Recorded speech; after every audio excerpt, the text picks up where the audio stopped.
Hey guys, welcome to another Warriors of Chaos Tactica. Today we'll be looking at how to deal with dwarves.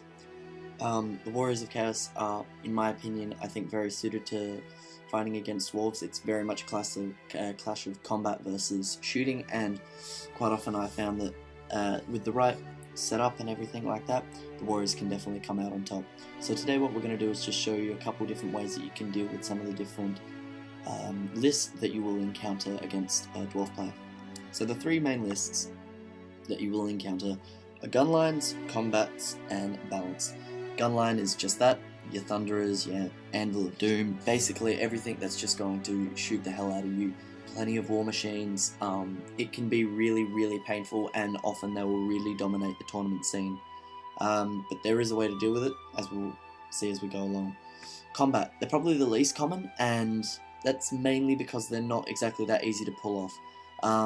Only really experienced players will ever really take a combat-oriented dwarf list into battle, and if they can play it well, then quite often they can pull off a very solid victory.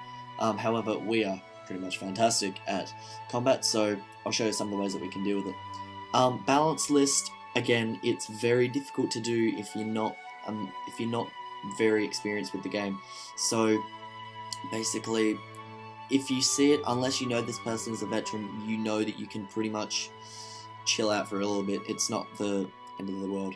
So yes, let's go on to the first list, the gunline. Gunline, as I've already said, will feature shooty stuff. Basically, what you want to pack is an all-cavalry list.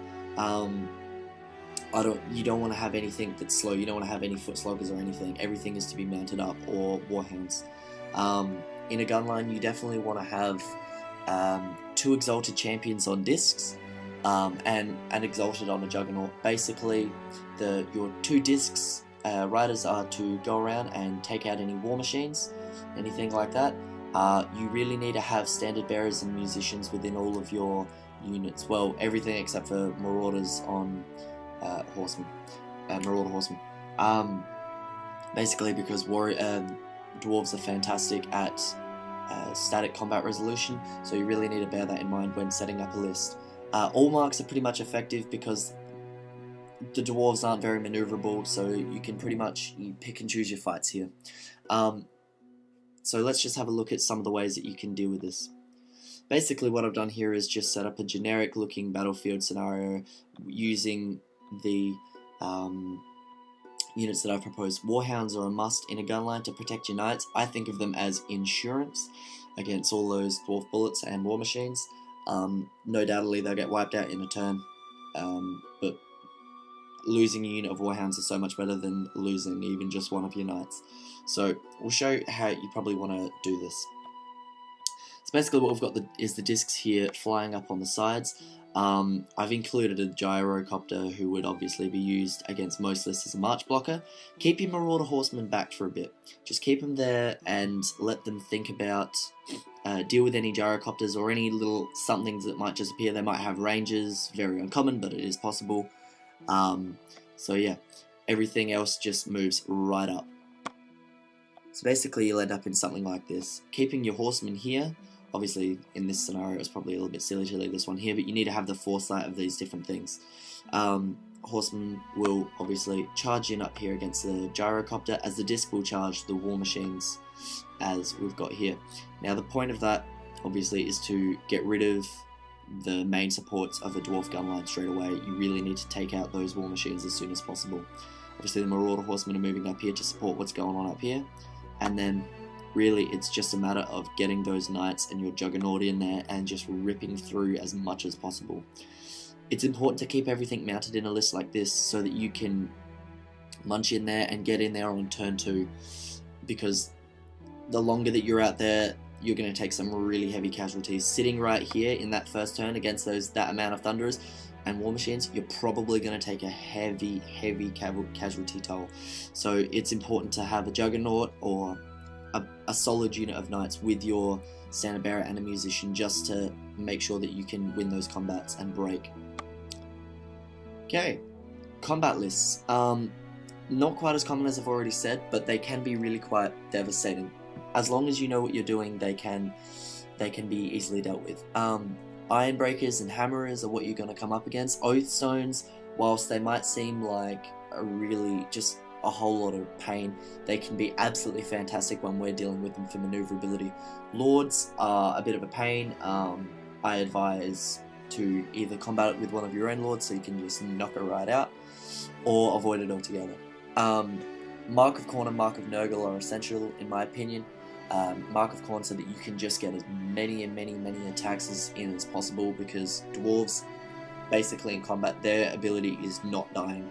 Nurgle to deal with any war machines, to make sure that you have sufficient numbers when you reach combat. Discs are in there for the same reason, to kill any war machines that will undoubtedly be there in the dwarf list. Standard bearers and musicians for static combat resolution. Marauder horsemen with flails are there, as you will see, for a specific purpose.